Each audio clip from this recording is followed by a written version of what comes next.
오늘은 솔로몬 왕에 대해서 좀 같이 나눠보고자 합니다. 제목은 실패한 솔로몬이에요. 이제 역대상하고 열왕기상 말씀, 지금 읽은 말씀이 오늘의 내용에 전부 그냥 그대로 그거를 요약한 내용으로 보시면 될 것 같고요. 먼저 솔로몬 왕은 그 태어날 때부터 하나님이 큰 계획을 주신 왕이었어요. 그 계획이 하나님이 그 솔로몬 왕에게 준 계획이 뭐냐면 너는 평강의 사람이다.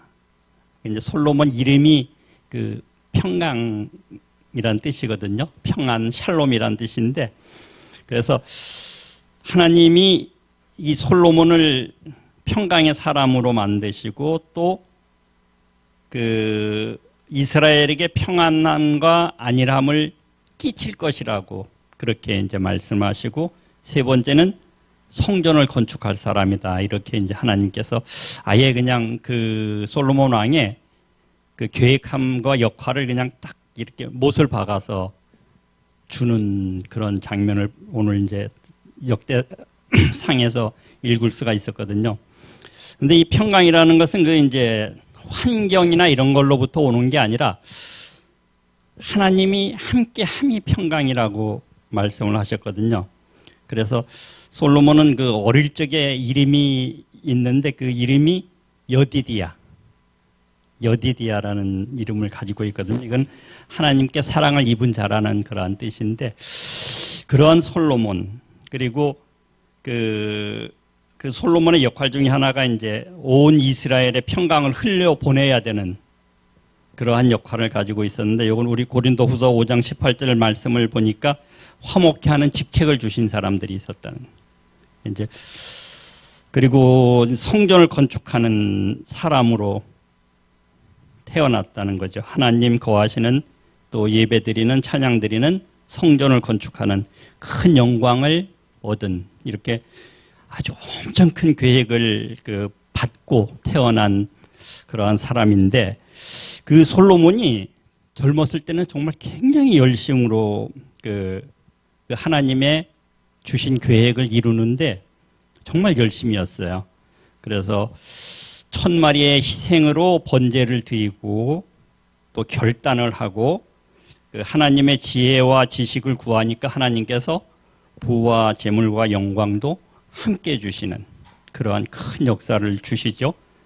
그래서 왕의 권위를 가지고 20년 동안 성전 건축에 그냥 직진을 하죠. 그래가지고 20년 동안 성전 건축을 하고, 하나님이 함께 하심으로 심히 창대케 하셨다고 역대하 1장 1절에는 나와요. 이제 이렇게 솔로몬이 하나님이 큰 계획을 가지고 태어나서 또 젊었을 때 그 계획을 찾아서 이루어 나가는 그러한 과정이 너무나도 참 아름다웠는데, 이 솔로몬이 하나님이 함께 하심으로 심히 창대하였는데도 뭔가가 좀 부족했던 것 같아요. 그래서 솔로몬이 태평성대를 만족하지 못하고 실패한 말년을 보냈는데, 그 실패한 말년을 보니까 처첩이 바로의 딸로부터 1000명이었더라. 그 열왕기상 11장 2절을 보니까 하나님께서는 저희와 통혼하지 말라 그랬는데, 그 통혼하지 말라고 한 가장 큰 이유가 너희 마음을 돌이켜 저들의 신을 좇게 하기 때문에 하지 말라 그랬는데 그 명령을 어겼고, 그 결과 나이 늙을 때 왕비들이 그 마음을 돌이켜서 다른 신을 좇게 했다. 여기서 이제 아스다롯 신하고 밀곰 신인데, 특히 밀곰 신은 하나님이 가나안 땅을 정복해 하는 가장 큰 이유 중에 하나였잖아요. 그런데 그 밀곰까지 섬기게 되는 그러한 마음을 주는데, 거기에서 참 아쉬운 것 중에 하나는 이제 왕의 마음이 그 부친 다윗의 마음과 같지 아니하여 하나님 앞에 온전치 못했다 하는 참 아쉬운 그런 말씀이 나오고요. 그 결과 이제 이스라엘의 내분이 일어나고 결국은 여로보암으로 인하여 그 북이스라엘과 유다가 갈라지는 그러한 큰 시련을 겪게 되는데 솔로몬은 이제 결국에는 헛되고 헛되다 모든 것이 헛되도다 하는 참 유명한 말을 남기는 잠언서를 남기게 됩니다. 근데 왜 솔로몬은 그러면 이렇게 실패를 했나 하고 묵상을 한번 했어요. 그런데 솔로몬이 실패를 한 가장 큰 원인은 솔로몬이 하나님으로부터 타고난 그 계획이 샬롬이었는데 그 샬롬을 얻으려고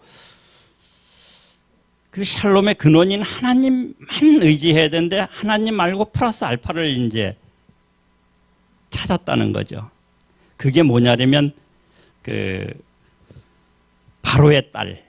그러니까 그 당시에 그 이스라엘은 사실 큰 나라가 아니잖아요.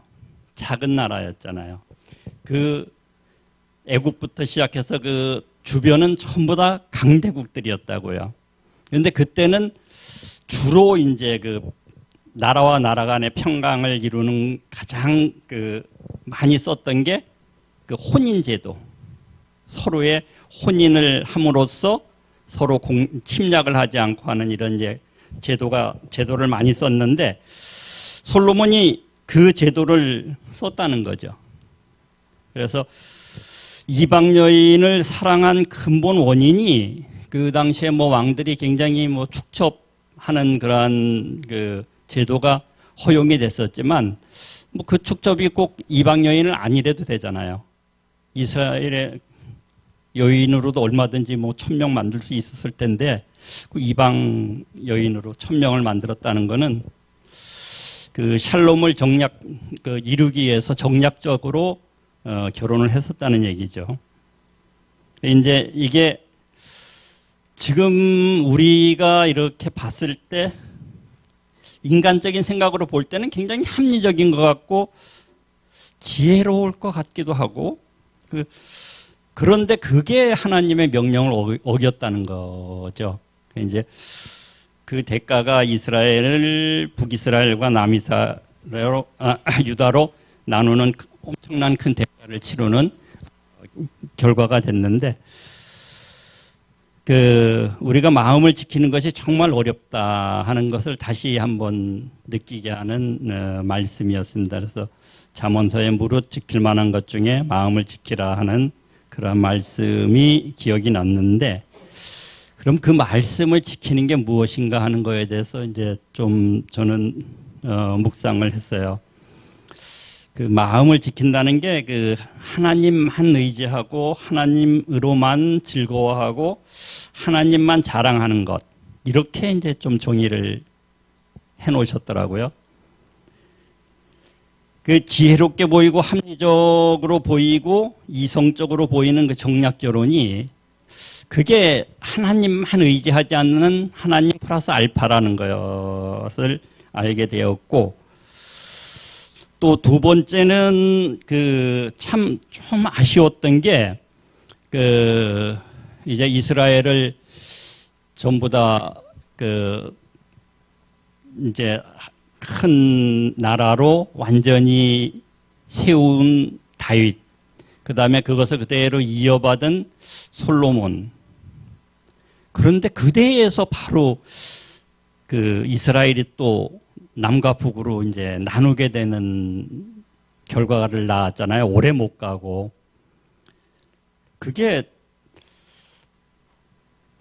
다윗의 마음 같지 아니하고 죄에서 돌이키지 않았다는 결과가 아닌가 싶은 생각을 저는 좀 많이 했어요.